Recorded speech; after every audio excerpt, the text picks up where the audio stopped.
Coming in to join us. We are also going out on a live on our cable channel, Upper Valley. I'm Samantha Davidson Green. I'm Reeves' mom, and I'm the executive director here at Junction Arts and Media. And I want to give you a quick introduction to what's going on here today. So last year we partnered with Vermont Law School and Lebanon High School, Mr. Stolowski's class, coming along. Engagement. I think one of the great to experience, to not just read it on the page, but do it, live it, be in the action. And today you're going to get that chance. Jam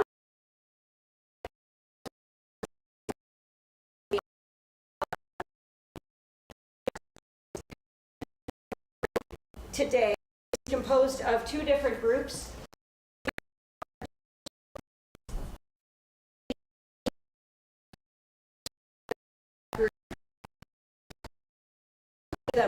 This is a program supported through the AARP. We meet over a 12-week period learning media tools for podcasting, live streaming, animation, etc. We also have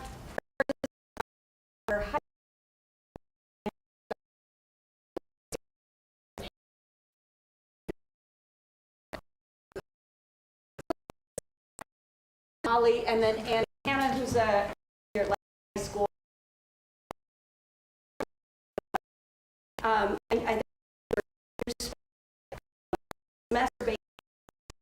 think you have a film you want to make,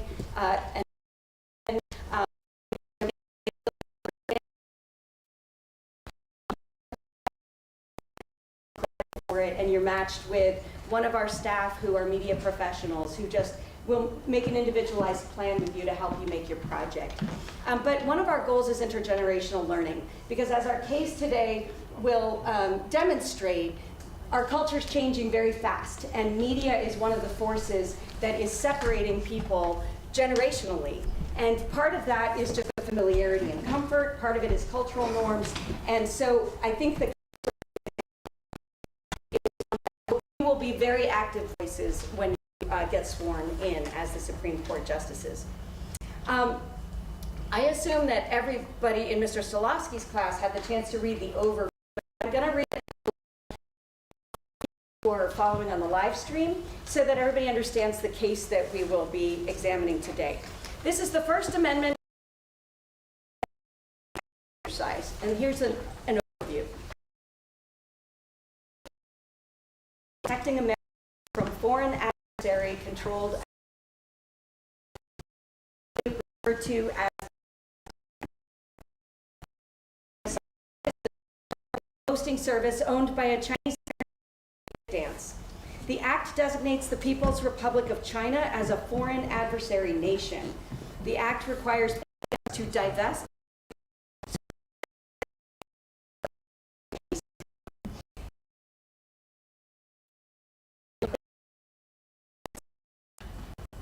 TikTok and ByteDance, persons who post creative content on TikTok,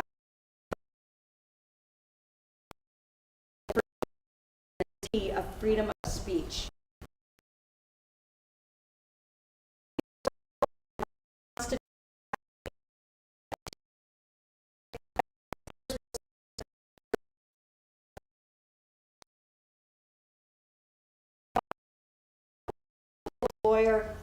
The lawyer defending the TikTok ban.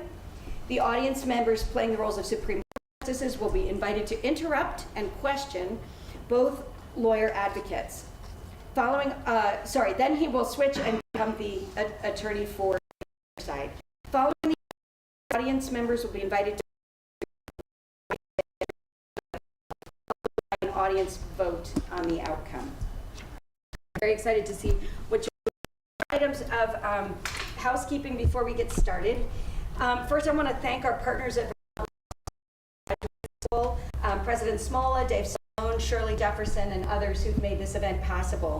I want to thank Mr. Stolowski and Lebanon High School. who are volunteering their time today. Are able to do these things through grant support from the Dorothy and Jack Byrne Foundation, the Jane B. Cook Trust, Lab, AARP, and individual donors. I want to tell you about the Mediated Lives series that we're doing at JAM. This is a series of events and programs that are focusing on how media are changing our lives culturally, in terms of our democracy, our community, and our social lives. This is an ongoing series that aims to elevate our media literacy, to stronger governmental involvement, civic engagement, as well as creativity by all members of our community.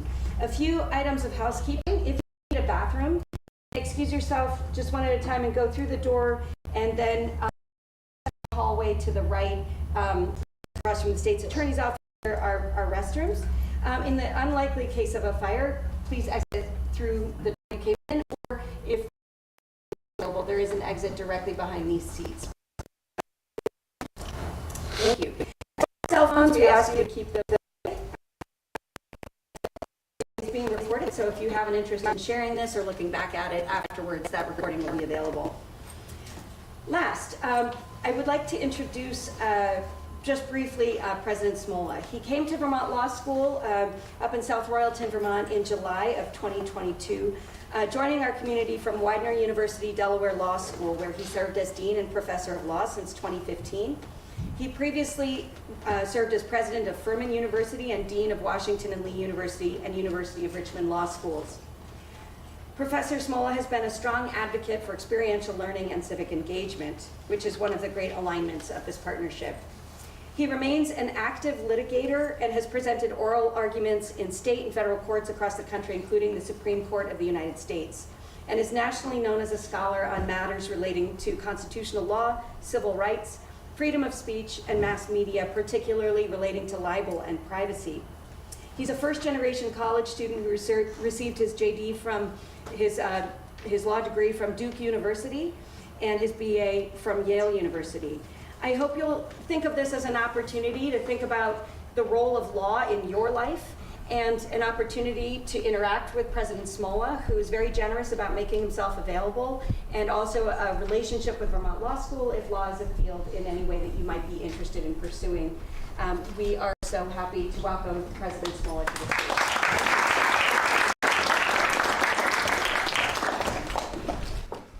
Well, good morning, everybody. As you know, we're going to be doing a role-playing exercise in which I'm going to take on multiple different personalities, and so will you.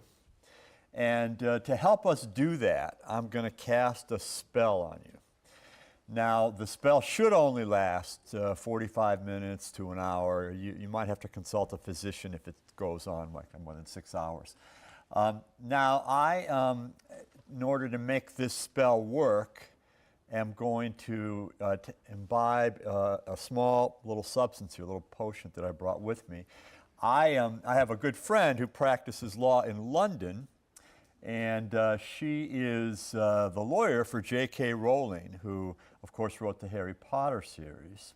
And just to test your knowledge of great literature, if we wanted to take a potion that would allow us to take on different personalities, what would it be? Do you know what I have in this vial? Polyjuice potion. Actually, even better, this is Super Polyjuice Black Label, all right? So this is going to have a little bit of a kick to it. Give me a second here.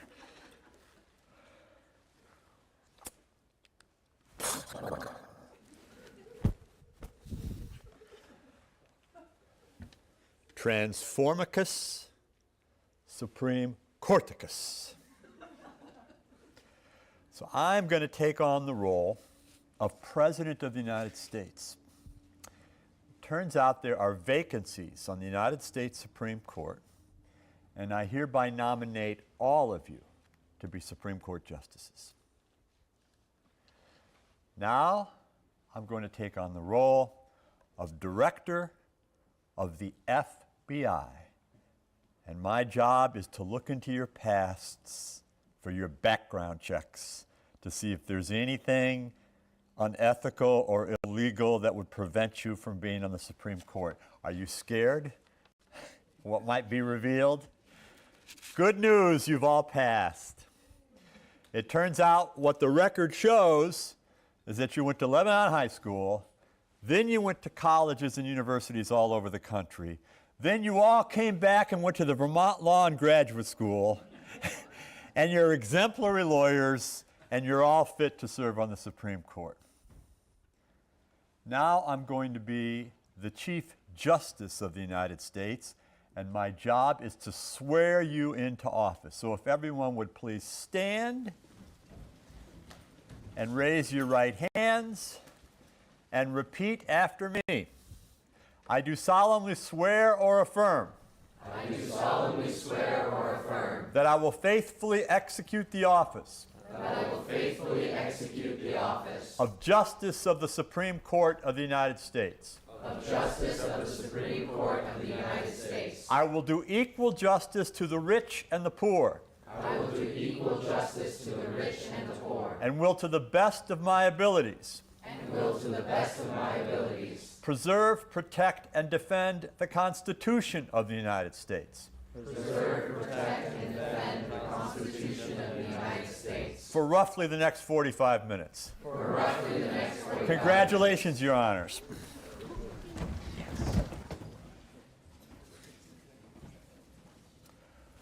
I'll now play the role of your law clerk.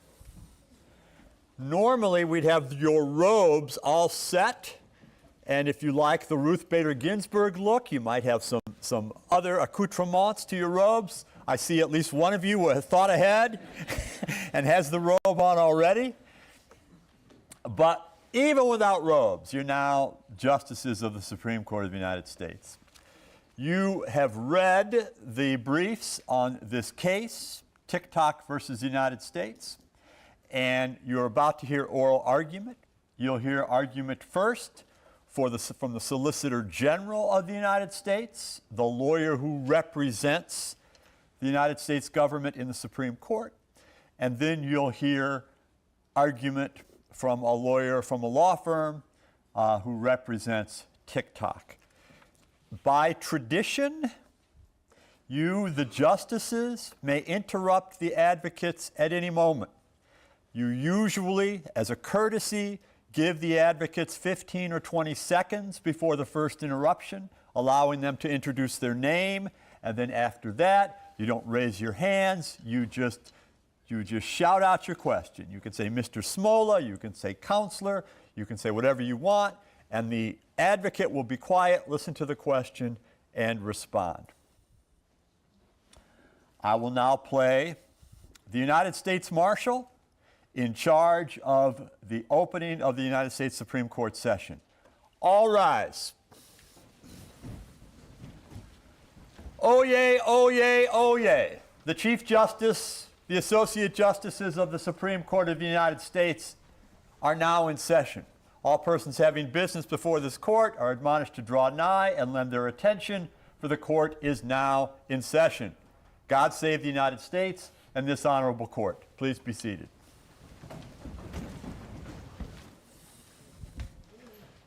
Mr. Smolla, you may proceed. Thank you, Chief Justice. Chief Justice, and may it please the court, I am Rodney Smolla on behalf of the United States.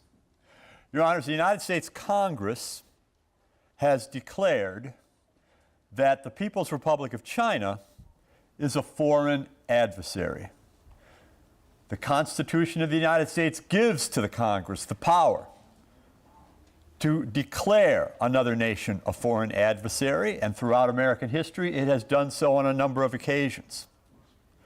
Concerned that the social media platform TikTok is controlled entirely by a Chinese corporation. Mr. Smolla, do you not believe the separation between TikTok Incorporated and ByteDance, the Chinese company, is large enough to guarantee this lawsuit? Your Honor, it's the position of the United States, and it was the finding of Congress, that the American corporate version of TikTok, TikTok Inc., is essentially an empty shell. It is a sham. It is an empty vessel. The reality is that TikTok was designed, controlled entirely by Chinese interests. And we ask the court to not be fooled by the argument that I'm sure my friend from TikTok will be making, that this is somehow an American citizen, an American corporation that has the free speech rights at issue here. It's our position that throughout the history of this country, this court has made it abundantly clear that non-citizens, foreign nationals, do not have constitutional rights enforceable in the United States. Indeed, it turns out that the case that stands for the proposition that those who are outsiders to this country do not have enforceable rights in this country. Counselor, I think the issue is that the creators on the platform are American people. And are you saying by removing their platform, this is not at all hindering their First Amendment rights? Your Honor, we point to this court's decision just a few months ago in the Murty versus Missouri case, in which the states argued that they were entitled to challenge actions by the administration of President Biden involving pressures on social media companies, because the pressures of the Biden administration during COVID and during other events would chill the exercise of this rights. And you, Your Honors, this court said there wasn't sufficient standing. It was too attenuated a causal connection. Mr. Smolla, was Murty not, was the basis for that misinformation was being spread on other social media platforms, while this is a discussion of simple content creation, which is not a issue of the concern of, we understand the concern of the government is that Chinese companies are stealing American data, but in Murty it was a question of misinformation, and that was the precedent upon which. Your Honor, it's a terrific question, and I think if you'll give me the indulgence to try to answer several levels. As you've identified, the interests of the United States here are really two. One is the harvesting of the data from those in the United States who use TikTok. And so all social media platforms are essentially watching us. You know, it's like the song, I'll be watching you, every step you take, every move you make. They're watching us, they're watching our habits. And is it not true that when we sign on to these apps, we agree to let this data held in the first screen when you make an account? You may or you may not agree. Let's say you do when you sign on to TikTok in this case, or to or any other social media platform, X, whatever it might be. But in most of those instances, the entity that will be gathering the data and that has access to the data is an American company. Here it is a Chinese company controlled by the Chinese government. They have ultimate control. It's not a democracy like ours. There aren't free speech rights in China like there are free speech rights here.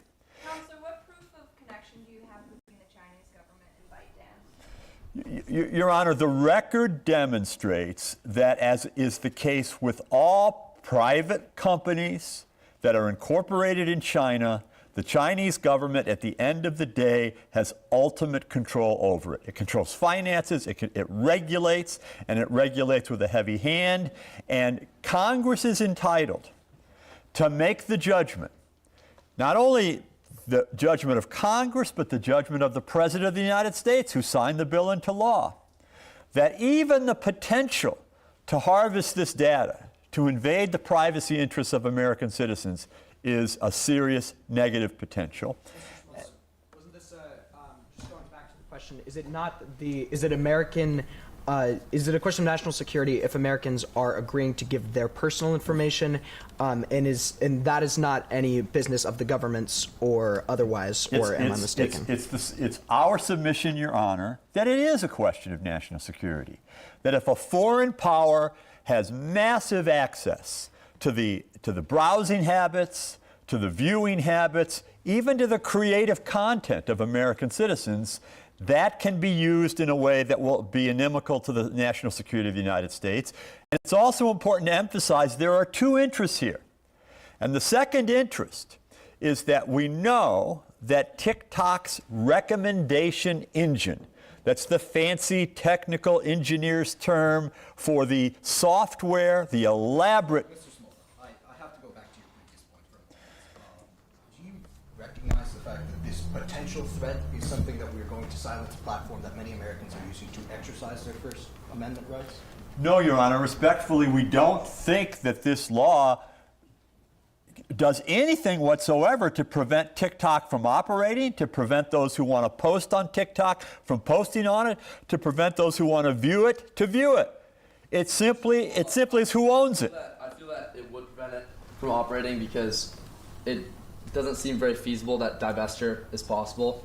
So what would that outcome look like, considering that dozens of corporations, companies, political campaigns even are held on TikTok? TikTok's assertion that divestiture is not possible, if you've read their papers carefully, ultimately comes down to it's not possible because the Chinese government won't allow it. Well, that's exactly the point we're making. The Chinese government has authoritarian control over TikTok. And of course, they don't want to allow it because they are pleased with the access that it gives them. And the point I was making just before Your Honor asked that question is TikTok curates content and it manipulates what you see, as frankly do all social media platforms. And to the extent it manipulates that in a way that skews what you are seeing toward the interests of the Chinese government. This court in Lamont versus Postmaster General asserted that United States citizens have the right to consume and be mailed propaganda or information from other regimes in other foreign states. So assuming China is using TikTok to spread propaganda, what allows the government to prevent citizens from consuming that propaganda? Your Honor, the Lamont case, which TikTok relies on to a great degree, is from an entirely different era of American culture and American society. There was no internet. There was mail. And what Lamont said was a foreign entity has the right to mail to an American citizen that wants to receive it. What authority does the government have to say that this is any different? Because perhaps you could consider the social media to just be another form of mail. Your Honor, first of all, remember in Lamont, the narrow holding of the case was that the Congress could not say, if I want to receive the communist propaganda from Russia, let's say, I have to go to the post office and say, oh, you know that communist propaganda that was addressed to me? I'd like to get it. Because that itself would be intimidating to people. It would be like saying, communist here, and you go to the post office, it's embarrassing. You didn't want to do it. To go back to... On that note, Counselor, on that note, do you think this law will lead to problems such as the Red Scare, where Chinese Americans are receiving discrimination, even segregation, to go that far, as we've seen after times of 9/11, towards the Muslim people and Japanese towards World War II, because of this Chinese adversary, and now we really bring it to the public with how we are afraid of them? Your Honor, every sovereign nation in the world has control over its borders. And every sovereign nation in the world, including the United States, can control the degree of investment within its borders. And there are many, many laws which have been upheld by this court that restrict foreign investments in various parts of our society, banking sector, communications sector, other parts of our economy and our society from foreign influence. Mr. Smolla, are you in this argument relying on Holder versus the Humanitarian Law Project to back up your argument, which refers specifically to terrorist action? So are you saying in support using that China has, and specifically ByteDance, has committed terrorist acts so that we can no longer support it and hence use it as... Your Honor, we do rely on the Holder case, and we also rely on the Alliance case that this court decided. And so let's be clear. Here's what we know from prior decisions of this court. We know that a foreign speaker has no enforceable First Amendment rights at all for speech that takes place abroad, for speech that takes place outside the United States. It's the position of the United States that TikTok is a foreign speaker, and that although it has an American corporate presence, the reality is that everything that matters takes place in China. The algorithm, the codes, the recommendation engine, the curation. Counselor, speaking of the algorithm, what evidence do you have that the Chinese government is at any sort of risk with this data? Because all we're seeing is that they're recommending content for users. What suggestion do you have that that would be a risk for us? Your Honor, I see my time has expired. Does the court wish me to answer Your Honor's question? The United States concedes that the record at this stage does not demonstrate that the Chinese government has in fact harvested data, but the record does demonstrate, it's our point, it's our view, that they have manipulated the content that Americans see. That is to say, when there are events, disputes with Taiwan, human rights violations within China, Chinese aid to the Russian war in Ukraine, Chinese interactions with North Korea. When there are world events that involve the Chinese government in a manner that, if reported honestly, would reflect negatively on the Chinese government, there is a skewing of what is shown on TikTok, as opposed to what you will see on other media platforms, Facebook, Instagram, on other media outlets, including conservative outlets like Fox, more liberal outlets like MSNBC. If you compare the content there to the content that you will get on TikTok, it's skewed, it's manipulated. And it's the position of the United States that... Are you stating that Instagram and all other social media platforms do not use this similar confirmation bias that comes from TikTok's algorithm? Are you saying that Instagram and things based in American countries are innocent of this and hence could not also be prosecuted for the same thing? And to add to this point, should we ban foreign creators from using Instagram and things such as that to stop showing foreign views in our nation? Is that what you're saying? Justice, again, I see that my time has expired, and I assume the court will want me to take the extra time to answer Your Honor's question. So I want to answer on two levels. Do social media platforms curate and, to some degree, manipulate, if you will, the content to those available to those who use their platforms? The answer clearly is yes. And this court's decision in the Net Choice case, in which this court said the states of Florida and Texas could not force internet platforms to stop doing that, presumptively violated the First Amendment. That is to say, X or Facebook possesses First Amendment rights. They have the right to take down stuff they don't like, to allow stuff that they do, and you can call that manipulation. It is what gives them a First Amendment right. The United States concedes that, yes, the social media platform is engaged in expression, and that means to some degree picking and choosing. But the case, the entire case in the view of this country, in the view of the United States is, but those are American speakers and American companies. And this is not, and because it is not, it does not get the same First Amendment protection that American speakers would enjoy. Thank you, Your Honors. Mr. Smolla, you may proceed. Thank you, Chief Justice. Chief Justice, may it please the Court, I am Rodney Allen Paul Smolla here on behalf of TikTok. Your Honors, if you listened carefully to my friend, the Solicitor General, I think he gave away the store. Because if you listen carefully, he conceded that, of course, a social media platform, such as my client, TikTok, is engaged in expressive activity. Indeed, the very things that they don't like are what give my client First Amendment rights. The very curation, the very decision to decide what kinds of material they want to present and what kinds of material they don't want to present is what is at the soul of the First Amendment. Take, for example, the difference between watching the election coverage of the election between Kamala Harris and Donald Trump.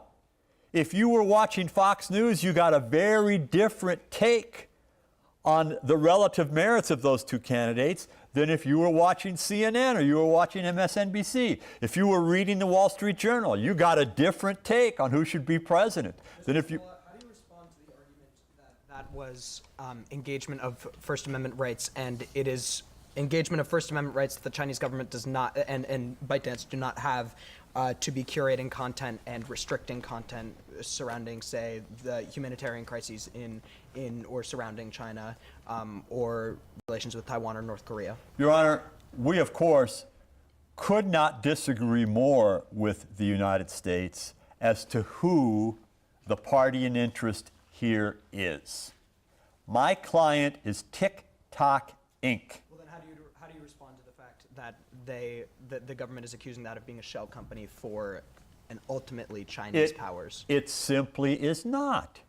My client, TikTok, Inc., is incorporated in the United States. It has its principal place of business in California. It is like hundreds of American operations that are ultimately owned by interests that have their center of gravity in a foreign country. Mr. Smolla, if this is the case, why isn't it possible to transfer ownership of TikTok Incorporated to a truly American company and divest from Chinese influences? So in the lead up to this argument, Your Honor, the parties did engage in discovery. There is an evidentiary record here.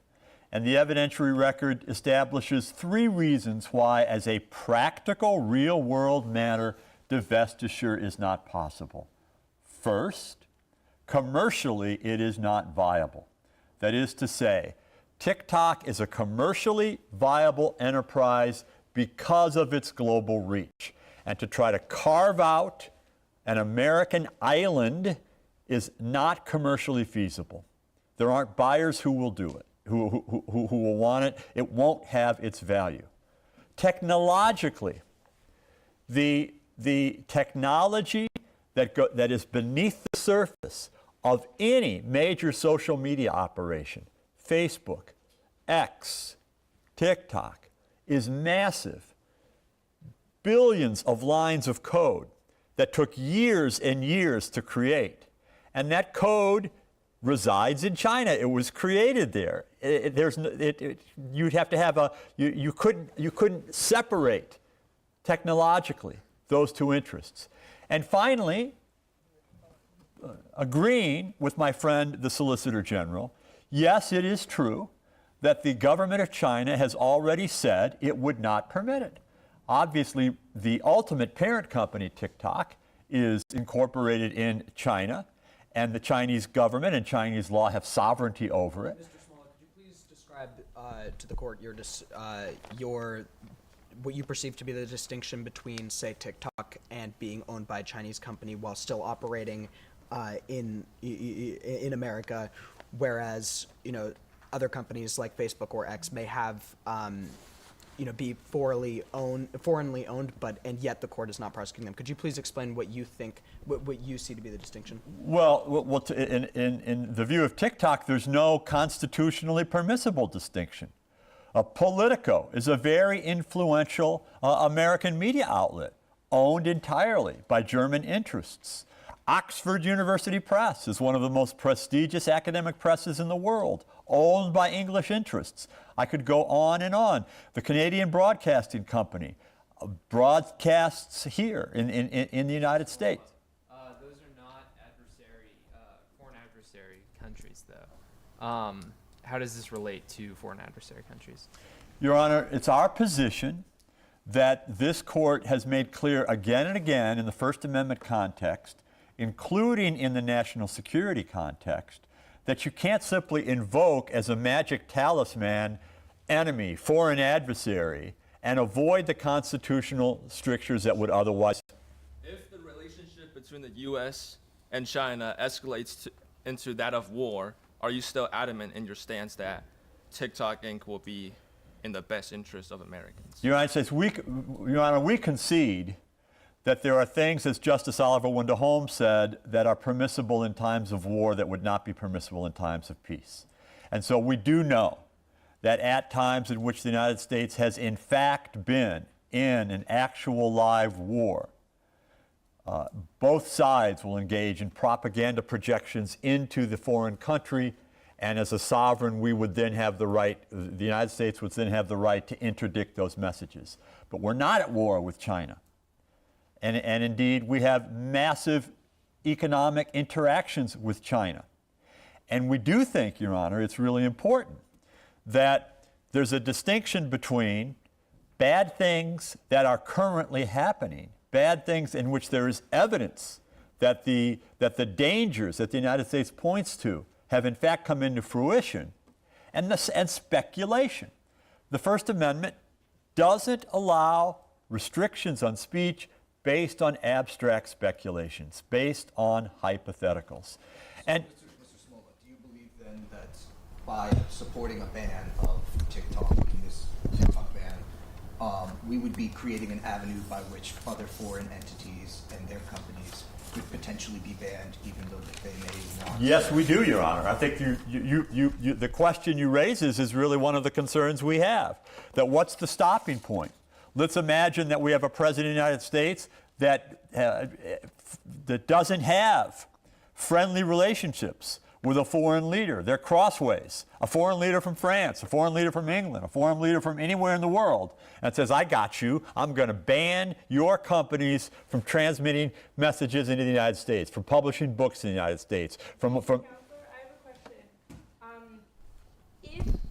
question. If we don't have any information from other places around the world, what stops the American government from putting its own propaganda onto its own people if it is only held within the American? Nothing. And this court has made it clear that under the government speech doctrine, the speech of the government as a sovereign, the United States as a sovereign, a state like the state of Vermont as a speaker, a city like the city of Lebanon as a speaker, that the government has a right to speak in its own voice. That's one of the things that governments do, and that's immune from First Amendment attack. But to go back to the principal point that I'm making, the fact that the United States can propagandize if it wants doesn't mean that American entities should be barred from reflecting views that may be simpatico with foreign interests. Mr. Smolla, what have you to say about the presence of Chinese propaganda on your app? Your Honor, that there is propaganda, there's advocacy of all kinds in this modern society, in this modern digital age, everywhere by everyone. So all of us would have to agree that American speakers have the right to decide with regard to something like the conflict between Israel and Palestinians, that Israel is right or Israel is wrong, that the Palestinians are right or the Palestinians are wrong. They may be reflecting views more sympathetic to one side than the other side. That's what free speech is all about. But Mr. Smolla, would you say that there's more pro-Chinese content creation on your app than other social media apps that are, say, American? We would say yes, probably. For sure there would be. Although there's a giant amount of American creation, and we think to the extent that that has not been sufficiently emphasized in that argument, it deserves emphasis now. TikTok is an enormously popular American platform. Counselor, no one denies that American people have the right to make their decisions, but they also have the right to privacy. And are you acknowledging the dangers of your company taking the individual data of your users and potentially leaking that to the Chinese government? No, Your Honor, we're not. That is to say, my client is an American entity bound by American law that must respect American rules with regard to privacy. In relation to that, in the case Messi versus Keene, obviously, as you're familiar with, you need to, a foreign entity must disclose its foreign connections. Do you believe that TikTok does enough to disclose its foreign connections to make these sort of propagandized aspects of the content?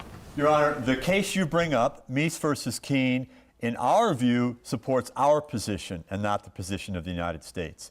All that Meese versus Keene held was that material that is foreign propaganda that is brought into the United States and shown in the United States must be labeled with a warning. This is foreign propaganda. Smolla, can you please elaborate on what you consider, and hence we should take into our thought process of considering as propaganda in itself? Well, Your Honor, it's TikTok's view that labeling something propaganda is itself problematic. That is to say, one person's propaganda is another person's truth.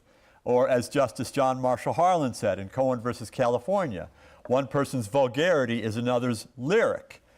So TikTok is concerned about the malleability of the concept of propaganda. But would you or would the company take down supposed American propaganda if the people in China were to be using TikTok?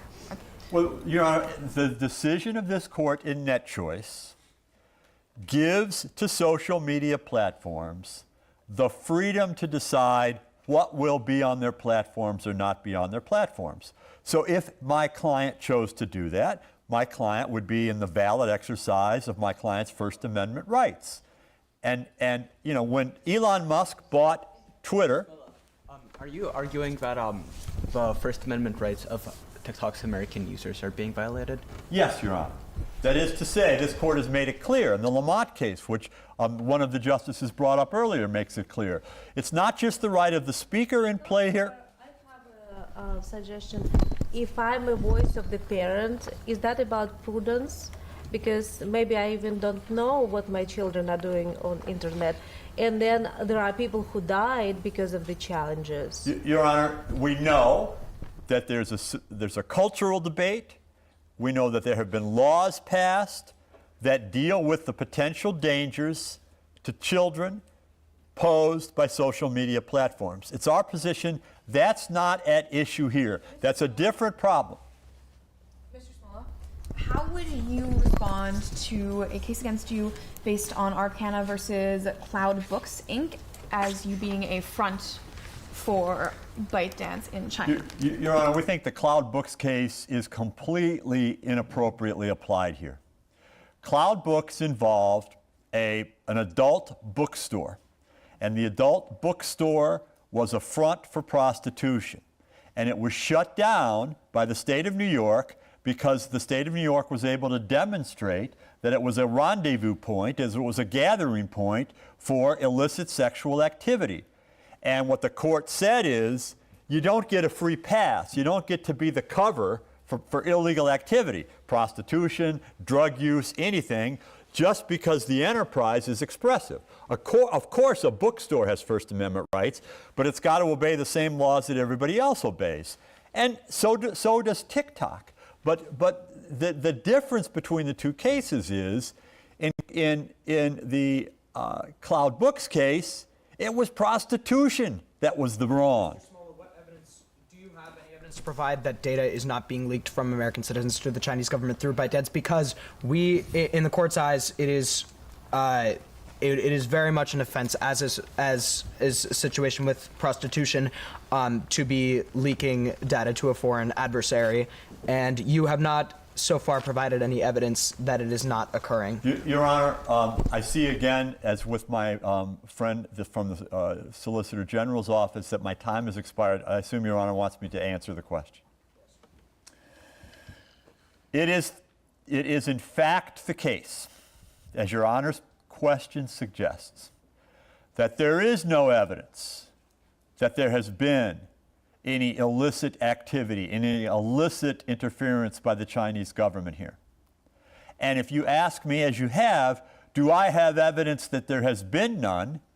The answer is, there's no evidence. There's no evidence that there has been. There is no evidence that there has not been. Under the First Amendment, it's... Counselor, I don't think you really answered my question about the prudence point.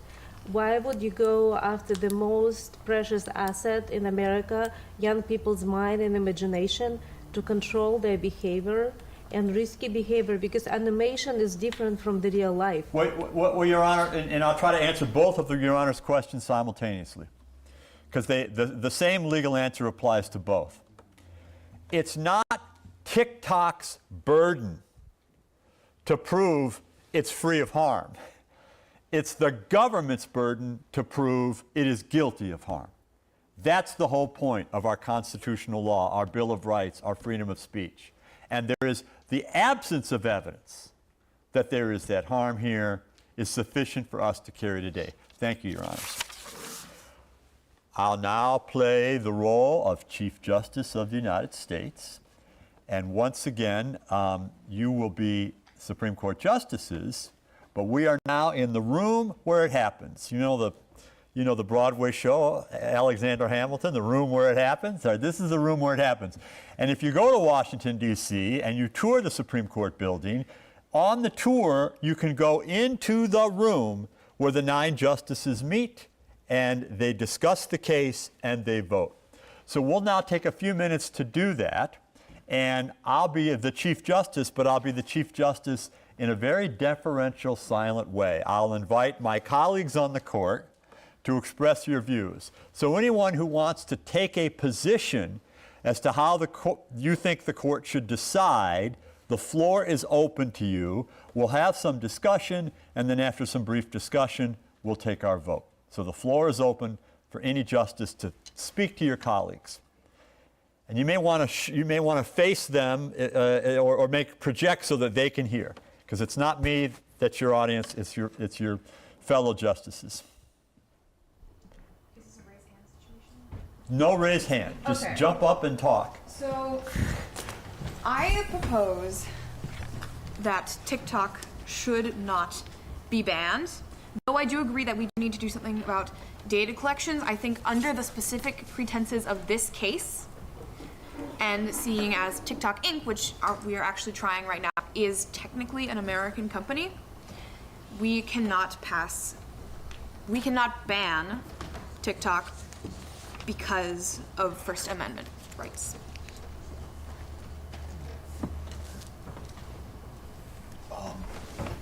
I'm of the position of agreement with my fellow Justice Sears. I think that the banishment or the banning of TikTok without credible evidence of data collection is a reminder of Japanese internment. Without a credible credible evidence towards the idea of a banishment, I believe we're silencing more people's rights than we are protecting our own nation. I also want to give a concurring thought. I think that as was presented as a warning, there is a slippery slope that could occur if we try to ban TikTok based on suspicions of, foreign influence and foreign data collection, because then then it can be moved on to other. It gives future courts perhaps the opportunity to be looking for these same suspicions, seemingly unbased suspicions, in other companies that in fact are more based in American, American people and American companies, and that is a dangerous path to go down, in my opinion. I am of similar opinion in that TikTok should not be banned, but I don't believe that there needs to be some checks put onto TikTok, because they do still have the ability to leak that data, and that threat is still very present. Even though there's no evidence yet, we need to put some form of limits onto TikTok. Yet it's not our job to decide what limits go on it. It's to decide whether or not we upheld this ruling by Congress. And if we don't, we run the risk of denying Congress the right to act as it sees against nations that it considers its adversaries, just depending on whether or not those countries claim somewhat similar citizenship status and rights of the American people, which they are not entitled to. And this is ultimately Congress's decision, as considering China as an adversary nation and so we can't strike this down. I agree with that position. As the person who's seeing what could be like mollies, pills, they look fun, but they can mess up the person's life. If somebody is vaping, their athlete career could be done, and instead of playing a sport in the college, they would end up in a different place. So kind of like really seeing through, and I'm also for the creativity. Why not to create something like that? Because it is a fun platform. It's actually very fun, but like kind of see the deeper, like what is really going on.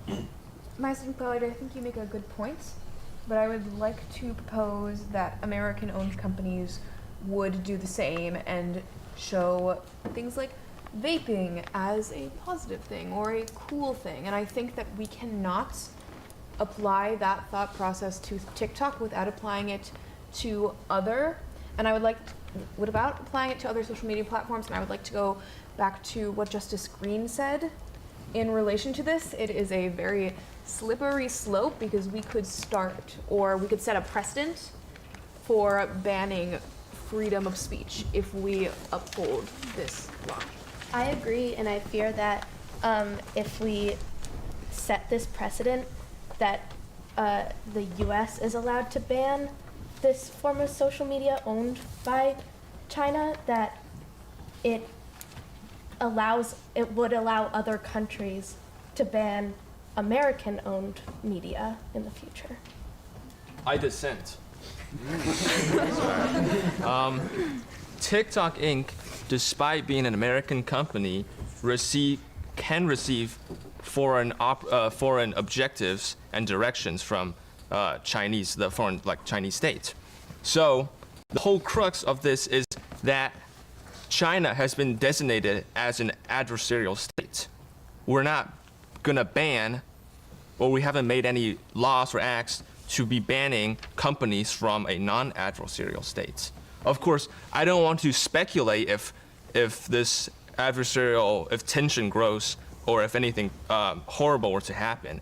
But we need to be, what's the point of making a ruling right now if we're not thinking about what could happen in the future, if we're not being more thoughtful about it?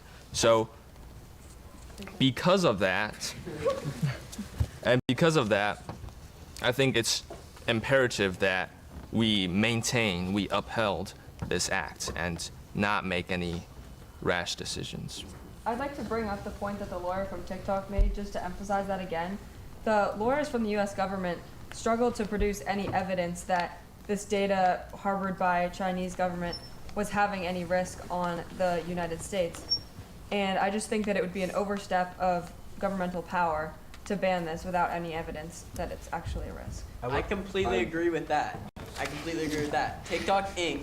may be a clone of a Chinese company, even a middleman between them, but until we have direct evidence that TikTok Incorporated or whatever is directly taking American information and giving that to China, that is when we can pass this ban and we can have concrete once we have concrete evidence. Currently we do not have a. You heard the Solicitor General. All the code from TikTok Inc. originates from China, and of course there might not be evidence of TikTok Inc. committing subterfuge or anything like that. However, it can still receive directions from its parent company, ByteDance. The main concern in this case is that agreeing with the United States would set a precedent of presuming guilt, which is against kind of the basis of our country, our legal system, and our values. But we're presuming guilt against an entity that we're considering an adversary and a foreign nation, which isn't entitled to the right due process of Americans. I feel like although it's not in the case of TikTok, we've had tangible evidence in the past, not just saying that they're an adversary, but we know why they're an adversary, and we can use our judgment to say that and in terms of taking data and applying it, we know that there's been speculation, and I don't actually know, but I'm sure it's been proved that there's been some form of that in relationship between China and America, and aside from having economic ties with them, which I don't think banning this would really affect too much, just because I don't think that there's a lot of genuine, like economic, I don't know. There's not a lot of economic ties between TikTok users and like China and the United States. I don't think it's really related that much. And so I just think that like, although there's not concrete evidence in this case, I feel like there's been tangible evidence in our nation's history and our relationship with China to say that it could be a risk. But as My mentioned, esteemed colleague, may I go? Or- Yeah, go ahead. Okay. My esteemed colleague, my question for you is, should we ban a candy that might have a substance that is not FDA approved in this nation? It depends what the facts say. What the data says is if people are dying because of that, then yeah. If people are getting sick because of that, yeah. Continue. But they're not at the okay, but they're not at this moment.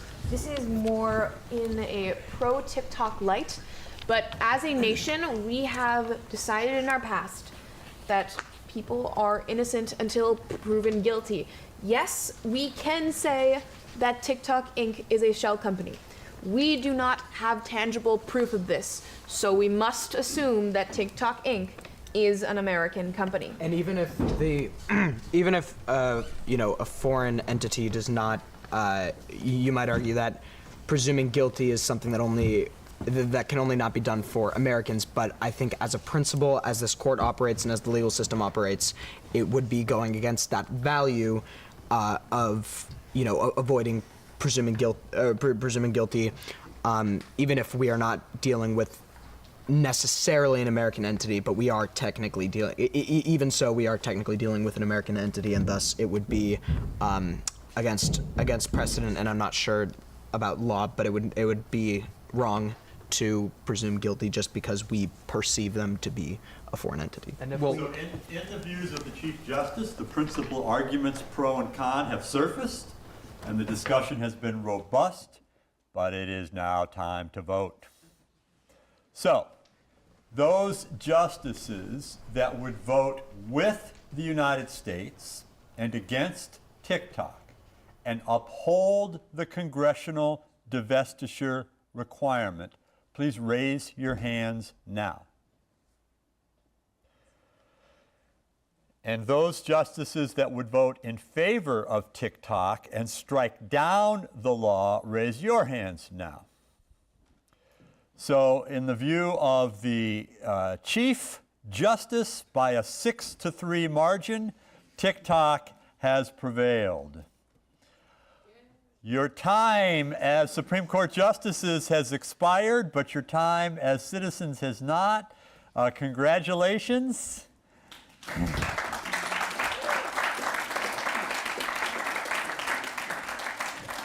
And before you take your tour here, we have about 30 minutes for more informal discussion. I'll be pleased to answer any questions you have about anything connected to the law and the Constitution and the arguments we just did. I will tell you this, you may already be aware, but I will tell you this. Typically, when there is litigation, the litigation begins at a trial court level and then may go to an intermediate appellate court and then may go to the U.S. Supreme Court. When Congress wrote this law, it did something unusual. It said that if there are going to be challenges to the ban, that challenge should be heard in the first instance by the United States Court of Appeals for the District of Columbia Circuit in Washington, D.C. That's a court that I've argued in front of a number of times. My wife Anya, who was here, watched me do an argument there. 3 judges heard argument in the TikTok case about 2 months ago. One of the judges is the chief judge, Judge Srinivasan, who I have argued in front of. It was a surprisingly, in my view, rigorous oral argument, not as good as this one. They weren't as sharp as you all. Your questions were extraordinary. You should be congratulated. Your teacher should be congratulated. I've never. But nonetheless good, and having listened to the argument, I don't know how the case will come out. I do know that once I argued in front of Judge Srinivasan and I left the argument, we went to lunch thinking he's going to vote our way, and he didn't, so you never know. They have promised, that court has promised a decision by December 6th. So sometime in the next 2 or 3 weeks, there'll be a decision from the Court of Appeals. I'm positive that will then be appealed to the U.S. Supreme Court. And I wouldn't be surprised if whichever way the D.C. court rules, there is a stay on the divestiture until the Supreme Court gets to hear the case. We don't know. Other real quick interesting point is you may know that President-elect Donald Trump has flipped positions on this. He at one point seemed to favor a TikTok ban, but during the campaign said no, he doesn't any longer favor the ban. My view is that as written right now, the president could not on his own countermand the law. That is to say, this is a statute on the books. For the ban to be released, Congress would have to pass legislation undoing the ban. And maybe it would, who knows? And who knows whether it's a real clean Republican versus Democrat sort of issue. It may be that there's people on both parties that have divided views of this. The original law was a bipartisan law. It was backed by Republicans and Democrats to a fair degree. So we don't know what the future of this is. There's a lot of uncertainty, but you can at least see what the D.C. Court of Appeals rules sometime in the next 3 or 4 weeks in all likelihood. And so with that, I want to give you the chance to ask me questions on anything that might be on your minds. Doesn't have to be with regard to the case we just did. Yeah, keep in mind, he's argued before the Supreme Court, so you can ask anything about court operations, about his role as a lawyer, about the First Amendment. You can ask specifically about this case. So it really is wide open for you all, and I encourage you to take that advantage. Hi, I just wanted to ask for you to talk about, like, specifically what cases you have, discussed before the Supreme Court and how that. Yeah, so I've done a lot of cases, and some of them are pretty colorful. The biggest recent case that I was involved in is I was the First Amendment lawyer in the big case by Dominion Voting against Fox News. I represented Dominion Voting, and I argued in the Delaware courts that Fox was not protected by the First Amendment in that case, in Dominion's defamation suit against Fox, which you may remember ended with a $786 million settlement at the last second by Fox in favor of Dominion. I don't even know where to begin with other cases I've been involved in. I've often been a defender of free speech rights, but often sometimes been on the opposite side saying the speech was not protected by the First Amendment. Probably the most colorful case I've ever been involved in involved a case against a book publisher where I represented the plaintiffs. I was against the book publisher. The book was a book called Hitman, a technical manual for independent contractors. So it was a how to become an assassin book.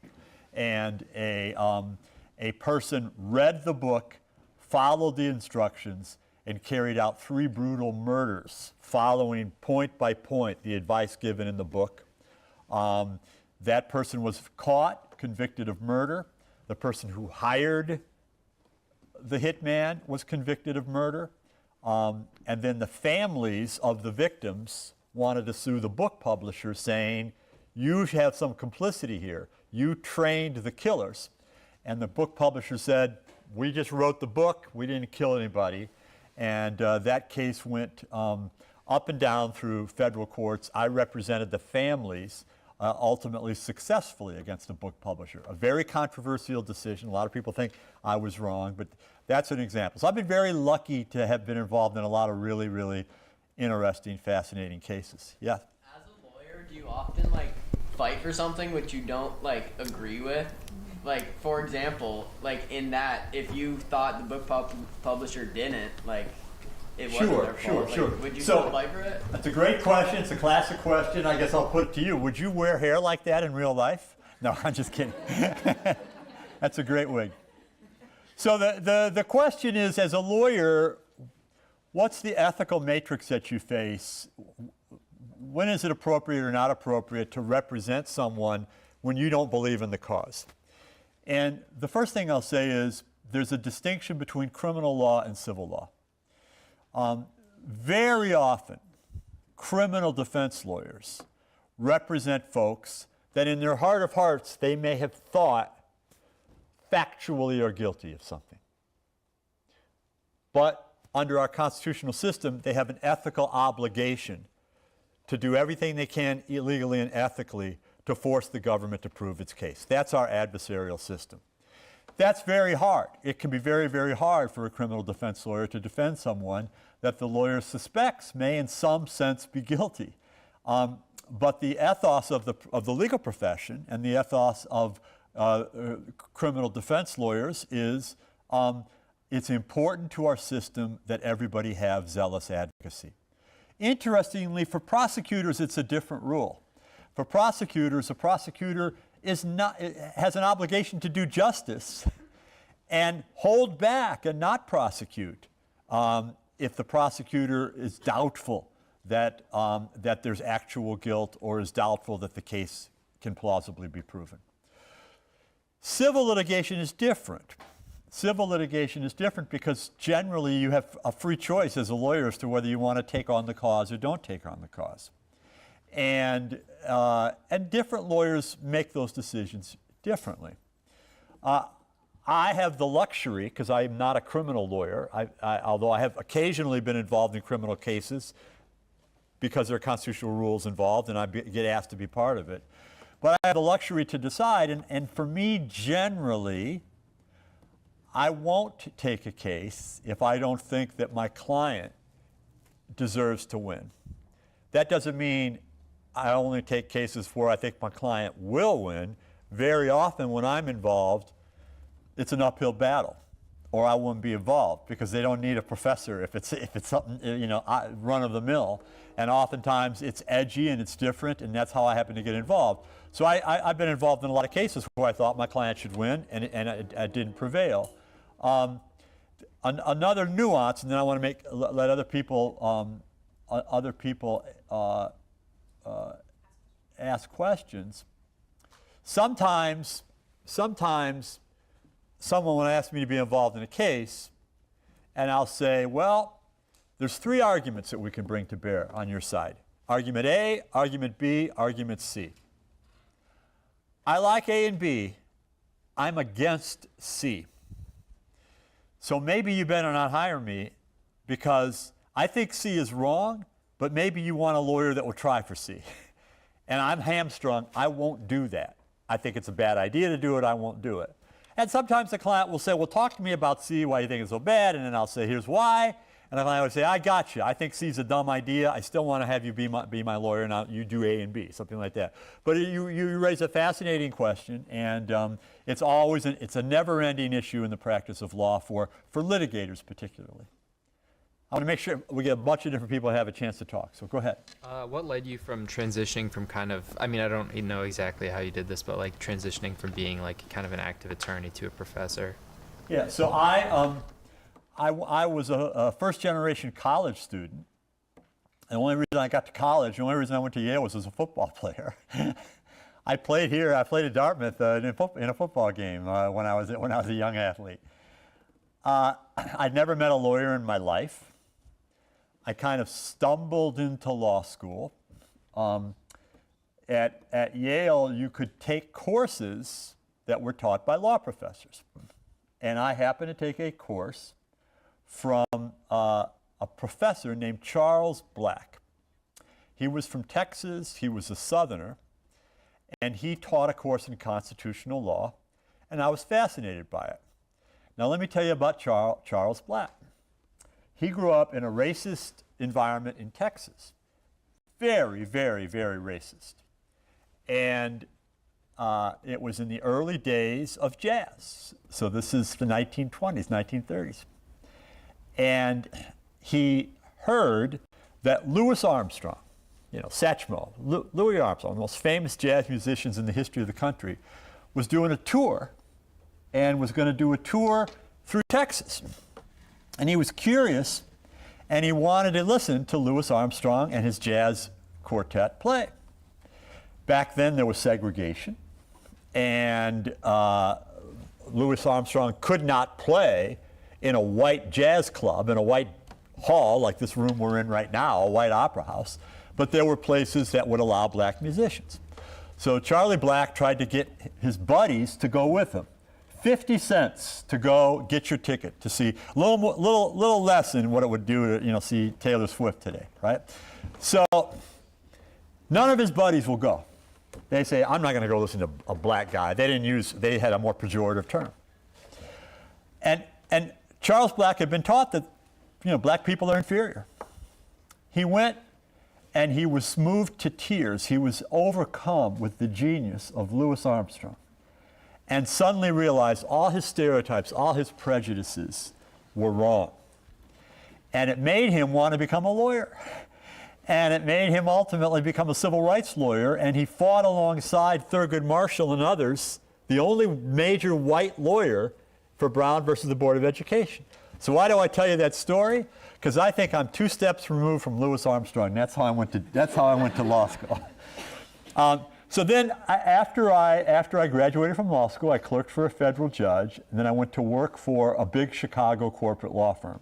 It happens to be the law firm that now represents TikTok. So I worked for them a long time ago. And I got a little restless and kind of yearned for a little more the academic side of law practice, and took a job working at a law school in Chicago, and I traveled all around the country to a number of different law schools. But by luck, I managed to still be able to have a presence as a lawyer and arguing cases. That's not that common among law professors. I love doing it. I love kind of being back and forth in both worlds, and I like to be able to talk to my students or talk to you all about real cases. Uh-huh. Do you think you have to go into pre-law for college? No. So the question is, if you want to be a lawyer, what should you take in college? You could take music, you could take chemistry, you can take theater, you can take anything. And students go to law school from every conceivable academic background. And some of my best friends were musicians before they were lawyers, were chemists, were engineers before they were lawyers. It doesn't matter. So it's okay to take pre-law. A lot of times you're steered towards history, political science, those things. Here's what I think is important. Learn to write well. I'm a sports fan. I'm a basketball fan. If you can rebound and dribble, you don't even have to be able to shoot. If you can write well, it's a huge ticket. Learn to express yourself. Learn to think critically. I think that's important. I think you can do the sciences and be a lawyer very well. I do think it is helpful, and obviously you all are well along this. It's helpful to take a good dose of some American history, because so much of our law is wrapped up in history. And the other thing I'll say is, know your Shakespeare. Abraham Lincoln knew Shakespeare. Know a little bit about literature, because there are tools in literature that you can use to help you be expressive and to help you be persuasive. I would like to bring a point about that case that turned into the movie Deliberate Intent, because you went through the personal evolution of even taking that case. So this is my wife Anya, who comes to all the arguments I do and the cases I do. So in the murder case I was telling you about, the families kept coming to me and saying, we want you to be our lawyer, we want you to be our lawyer. And I kept saying, can't do it, can't sue a book, can't sue a book. And then finally I had a dream, and this is I'm not kidding you, and it changed my mind.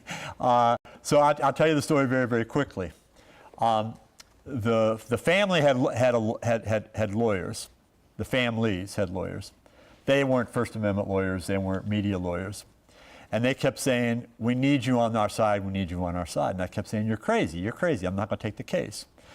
And so they said, would you at least do us the courtesy of reading the Hitman book, reading the murder manual? So I thought this would get them off my back. So I said, okay, fine, give me the manual, I'll read it. So I read the manual. It was very short. It was like 150 pages. I read it, and I was so freaked out when I read it. The brazenness of it, the evil of it, telling you exactly how to remanufacture the weapon so you couldn't be caught, where to shoot through the eyes because less blood will spatter. That's what this person did. And then even the price tags. This is what you charge. $225,000 to kill a federal judge, $175,000 to kill a prosecutor. I mean, it was so brazen. So it's like, it made me shudder. I still didn't think I was going to take the case. Then I went to bed, and you know, when you read late till night, you put the book on your bedstand usually. Middle of the night, I had a nightmare that my children were going to be assassinated. And I woke up sweating, and I took the book, I took it out of the house, and I locked it in the trunk of my car. It was like the book was an evil talisman. I didn't want it in the same house as my children. And then a theory came to me, and the theory was this. If you were a chemist, and someone came to you and said, I want to murder my spouse, can you give me the chemical formula that I can slip into a glass of wine or slip into a cup of coffee, and it will cause my spouse to appear to die of a heart attack or a stroke, and it won't be traceable? And the chemist said, yeah, I can do that. This is what you do, and writes out the prescription. And the murder takes place. If we were to later discover that the chemist did that, it's always been the law. The chemist has committed a crime, aiding and abetting murder. And you can convict the chemist. So I decided, if you think about it, the people that wrote the book to teach you how to murder people are pretty much like that chemist. They don't know which buyer of the book is going to use the book to murder somebody, but morally they're in a similar position. And that's the argument I ultimately made in front of the judges in the case, and we ultimately won the case. So, yes? Did you enjoy corporate law? Because I know you said you kind of wanted to shift more. So I worked in a corporate law firm, but I worked as a litigator in the firm. I didn't actually do corporate litigation in the way you would think of that. And I actually loved doing it. I kind of regretted leaving, but I enjoyed teaching as well. But then I got the luxury of being able to do both. So, yep. I was interested. You argued a First Amendment case on cross-burning, and I Yeah. was just curious about the logic. And the Yeah, so that's another one of the really, really hard, controversial cases that I have been involved in. This was a case I argued in the Supreme Court of the United States, and my client was an evil client. My client was the Ku Klux Klan. I was a lawyer for the American Civil Liberties Union. So the American Civil Liberties Union is famous for representing evil speech that we all disagree with, but we think is still protected under the First Amendment. And the argument that I made was that if someone burns a cross, they burn a cross in somebody's backyard, they burn a cross to threaten someone, they burn a cross to instill fear in a synagogue or a church, then they have committed a crime. They've committed a crime of threatening violence or trespass or terrorism, and they can be prosecuted. But what the Virginia law that was involved in this case said was the burning of the cross is in itself a crime.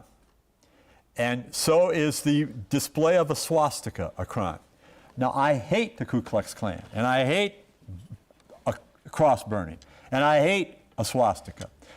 And in many countries in the world, you can ban the very symbol, but not in the American tradition. In the American tradition, we allow graphic speech with which we disagree. We allow the burning of the flag. And what I argued in front of the court is, if you can prove that in a specific case, a Klan ritual is a prelude to violence, then there's no First Amendment protection. But the onus is on the government to prove that. It can't automatically say every cross burning is automatically prescribable speech. That view is very controversial in our own family. I think half of our children think I was on the wrong side, half think on the right side. It remains controversial today. It is the current First Amendment line, the boundary line, and it is one I continue to believe in. But I respect that a lot of people think it's wrong. So you also had a co-counselor who was the blood. Yeah, in that case, in that case, so and maybe this is tell the war story, getting close to end. So the ACLU needed volunteer lawyers to take the case. And I was in a room with a bunch of other lawyers, and nobody wanted to take it. Who the heck does? Including not particularly me. And one of my friends, a famous criminal defense lawyer in Richmond, Virginia, an African-American criminal defense lawyer, said, I'll do it. I'll do it if Rod will come with me as co-counsel. And I'll be the trial lawyer and you be the First Amendment dude. So I says, oh, geez, okay, I'll do it. So then I said, but you know we're not going to get this case because as soon as the Ku Klux Klan finds out that you're African-American, they're going to say, to heck with it, we'll find some other lawyers. And we all agreed, fine. If we're not going to let the Klan dictate policy as to the race of the lawyers, so we'll volunteer to take the case. If you don't like it that my friend David Ball is a black person, we'll see you later. So then I say to David, our client lives in Pennsylvania. We're living in Virginia. Don't you think you should call him ahead of time and say, we're willing to take the case, but you need to know that one of the two lawyers is a person of color? And my friend David said, no, I don't want to tell him in advance. I want us to drive there together and knock on the door. Oh, my God. So I said, okay. Well, then I got the flu. And you may think I weaseled out and it was a fake flu. I actually got the flu. And I said, David, I'm too sick to go. You go by yourself. So he goes by himself, knocks on the door. The dude opens the door. He's shocked. You're my lawyer? And he said, yes. My name is David Ball. And he says, but you're black. and this is, yeah, obviously. And he says, well, will you give it everything you got? And he said, listen, I don't like you. I don't like your speech. I don't like the Klan, but I'm not here for a kumbaya moment. I believe you have a First Amendment right to do what you do, and I'm willing to take the case. If you want us, you got us. We ended up taking the case. Well, listen, folks, you've been great. Oh, yeah, well, yes, last question of the day. So speaking of the First Amendment, in your view, what's like the most pressing issue or question in First Amendment law today? That's hard. I would say right now the most interesting case is the one we just did, the TikTok case. And the Supreme Court of the United States is struggling to gradually apply the First Amendment to the digital age. And that's where a lot of the action is. There were 3 or 4 cases even in the last term that dealt with that. This will be absolutely fascinating. And you all saw in the great questions that were asked here, the fulcrum that it'll turn on. I have no idea how to predict how the court will. And I just had one follow-up. It seems like a lot of the cases that we've been bringing into class and that they get most interested in are ones that involve students.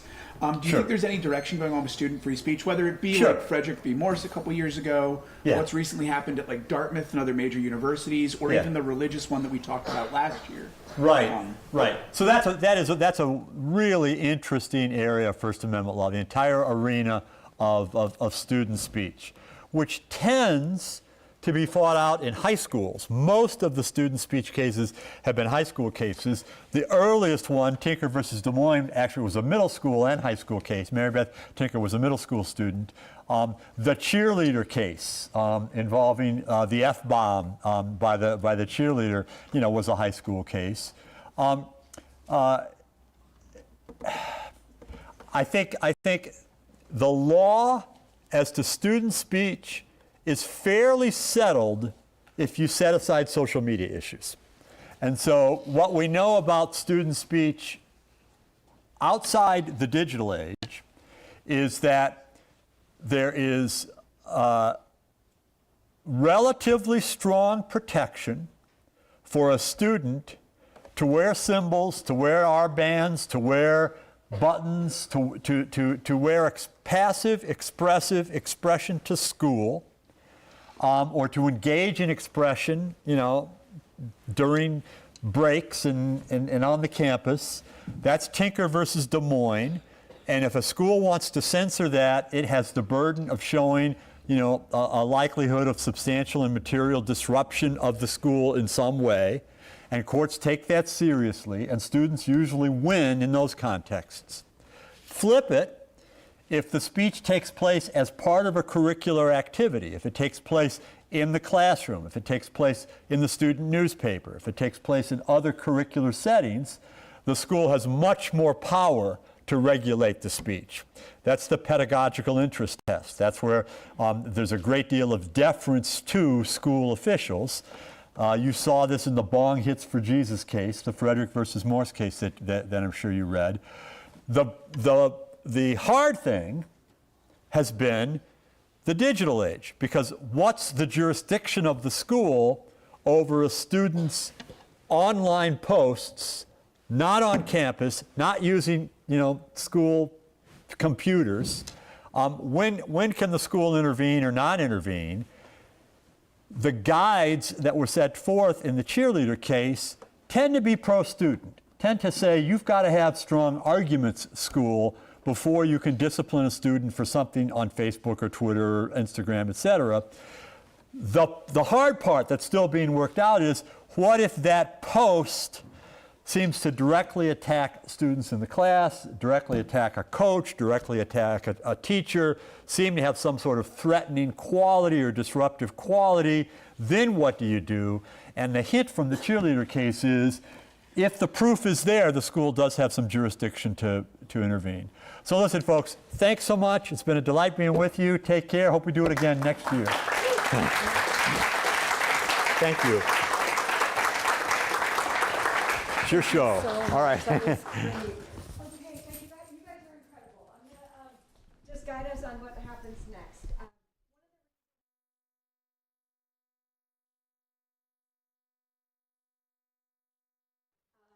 analyze the question of and speech. And part of that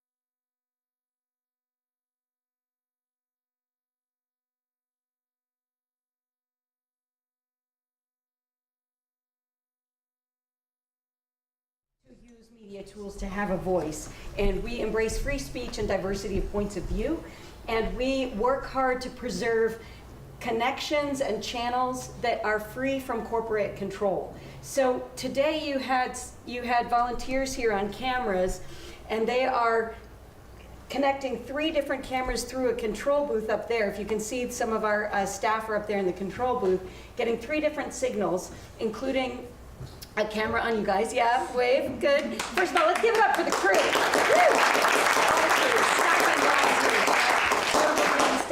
So they've been sending the signal out from this location to a live stream via YouTube, which is corporate owned. But then we are taking that signal and we are pulling it back to our own channels that we control. And we will be saving that media and archiving it for on-demand viewing that is free of YouTube. So if YouTube, which is owned by Google, decided to do something with all that content, we still have our own community media under our control on our servers. So what we wanted to do today was to take a little 7th inning stretch, walk around the village of White River so you can actually walk and see all the ways that JAM connects these wires. So we have a TV station, and I'm asking Cedar, and where'd Cedar go? Cedar's up in there, they can hear. Chico and Jordan and myself. In a minute, we're going to break into 4 groups. And we're going to just do a little walking tour around White River Junction. One stop will be over at the Tip Top building, where our IT closet, or what we call our head end room, where you'll see where the television signal goes out. We send out to 2 different cable operators in our area, Comcast and VTEL. Then you will also have the opportunity to walk over across the street to the Center for Cartoon Studies, which everybody should know about if you don't. That's the only graduate school in cartoon studies in the country right here. But we rent space in the basement for a podcast booth. And we want to show that to you because it's a space that's available to you also for either podcast recording. I think you have that kind of studio at your school. But we also encourage musicians or people doing audition tapes. So the staff will talk to you about the things you can do in these different places. And then after that, we will meet back downstairs at JAM, where we're going to have a little pizza hangout, and just you can see kind of where our home base is, where we do live events. Last night we had a Vermont Humanities live stream down there with the cartoonist laureate of Vermont, Tilly Walden. It was incredible, and we live streamed out to people around the state. So before we do that, I'm going to ask if you guys will take your stuff and basically break into 4 groups of roughly equal size, on one in this corner, one corner there, and then we'll give you a tour guide. There should be 13 people in each group.